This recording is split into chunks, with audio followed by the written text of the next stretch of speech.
আমরা আজ BPC ITI Nadia district nodal সেন্টারে এসেছিলাম একাধিক সমস্যা নিয়ে। বিশেষ করে আমাদের এক টিচার শিক্ষিকা, উনি দীর্ঘদিন যাবৎ ঘুরছেন ওনার প্যান কার্ডে আইওএসএমএস পোর্টালে ভুল আছে সেটা ঠিক করার জন্য, নামের টাইটেল ভুল আছে সেটা ঠিক করার জন্যে দীর্ঘদিন ঘুরে ঘুরে যখন করতে পারেনি তখন সংগঠনের সাহায্য নিয়েছেন এবং সংগঠনের পক্ষ থেকে আমরা আজকে এসেছিলাম। আমরা যথাযথ কর্তৃপক্ষের সঙ্গে কথা বলেছি, কর্তৃপক্ষ বলেছেন যত তাড়াতাড়ি সম্ভব এটা সমাধান করা হবে। আমরা কথা বলেছিলাম ট্যাব প্রসঙ্গে। আমাদের ছাত্রছাত্রীদের অনেকেরই ট্যাবের টাকা এখনও পৌঁছয়নি, অনেকের অ্যাকাউন্টে এখনও ট্যাবের টাকা ঢোকেনি, কেন সেই ব্যাপারে প্রশ্ন করেছিলাম। কর্তৃপক্ষ বললেন খুব শীঘ্রই সেই সমস্যার সমাধান করবেন এবং খাতা দেখার যে টাকা, গত বছরের টাকা এখনও অবধি শিক্ষিকারা বা শিক্ষকরা পাননি, সেই ব্যাপারে কথা বললে কর্তৃপক্ষ জানালেন যে যত তাড়াতাড়ি সম্ভব সেই খাতা দেখার টাকা ওনারা অ্যাকাউন্টে পৌঁছে দেবেন। এবং সবথেকে বড় বিষয় যেটা, সেটা হচ্ছে আমাদের নেত্রী লাভলিদি প্রয়াত হয়েছেন গত 2 বছর 2.5 বছর আগে। লাভলিদি এখনও ডেথ বেনিফিট কিছু পাননি। সেই লাভলিদি ডেথ বেনিফিট নিয়ে আমরা কথা বলেছিলাম। কর্তৃপক্ষ আমাদেরকে বললেন যত তাড়াতাড়ি সম্ভব লাভলিদির এই ডেথ বেনিফিট ঢুকে যাবে, সেই ব্যাপারে আশ্বাস দিলেন।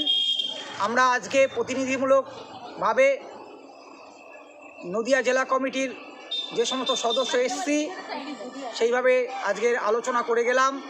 যদি এর শুরু না হয় খুব তাড়াতাড়ি আমরা আবার বর্ধিত আকারে ডেপুটেশন হিসাবে নদিয়া নোডাল সেন্টারকে জানাবো এবং যদি শুরু ঠিকঠাক না করেন আমরা তীব্রতর আন্দোলনের মধ্যে ঝাঁপিয়ে পড়ব। আপনাদের আর একটা বিষয় আমরা বলে রাখি যে আগামী 19শে নভেম্বর কারিগরি দপ্তরে আমাদের সংগঠনের পক্ষ থেকে একটা অভিযান আছে এবং সেই অভিযান যদি আমরা কোর্ট থেকে পারমিশন পাই তবেই সেটা আমাদের হবে। আপনাদেরকে আমরা অগ্রিম জানিয়ে রাখার উদ্দেশ্য রইল যাতে যদি আমরা আগের দিন কোনো কারণে অনুমতিটা পেয়ে যাই যাতে তড়িঘড়িভাবে আমরা কারিগরি ভবনে সেই দিন নির্দিষ্ট সময় শিক্ষক শিক্ষিকা এবং আমরা প্রশিক্ষকরা যাতে সময় মতো পৌঁছতে পারি সেই জন্য আপনাদেরকে আমরা জানিয়ে রাখছি যে আগামী 19শে নভেম্বর কারিগরি দপ্তরে আমাদের সংগঠনের পক্ষ থেকে অভিযান আছে। আপনারা প্রস্তুত থাকুন লড়াই আন্দোলন করার জন্য। জেলা কমিটি আজকে তারা কিন্তু প্রতিনিধিত্বমূলক কিছু শিক্ষক শিক্ষিকারা এসছেন, তারা তাদের যে দাবি সেই দাবি কিন্তু উত্থাপন করলেন দপ্তরের সমস্ত সমস্যাগুলো এবং আগামী দিনে এই সমস্যাগুলো আশা করছি মিটবে। যদি না মেটে তারা ডেপুটেশন কিন্তু দেবে সার্বিকভাবে এবং সেই সময় সবাইকে জানিয়ে সেই কর্মসূচি নেবেন এবং রাজ্যগতভাবে আগামী 19শে নভেম্বর বঙ্গ বৃত্তিমূলক শিক্ষক প্রশিক্ষক সমিতি সেই লড়াইয়ের ডাকে যদি আগামী দিনে অনুমতি পাওয়া যায়, প্রশাসনের অনুমতি যদি পাওয়া যায়, তাহলে লাগাতার অবস্থান কর্মসূচি চলবে এই আশ্বাসও রাজ্য কমিটির পক্ষ থেকে দেওয়া হয়েছে।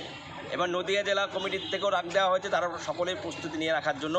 যদি সেই ডাক পাওয়া যায় আপনারা সকলে মিলে অংশগ্রহণ করবেন এবং বঞ্চিত যত শিক্ষক প্রশিক্ষক শিক্ষাকর্মী যারা আছেন, এমনকি নাইট গার্ড যারা আছেন, সকলের যাতে জীবনে মানোন্নয়ন ঘটে তার উদ্যোগ নেওয়ার জন্যই তারা কিন্তু এই লড়াইটা চালিয়ে যাচ্ছেন। আগামী দিনে দেখা যাক আমরা আমাদের লড়াই কীভাবে নিয়ে যেতে পারি এবং আমাদের সাফল্য কতটা দ্রুত নিয়ে আসতে পারি। ধন্যবাদ সবাই।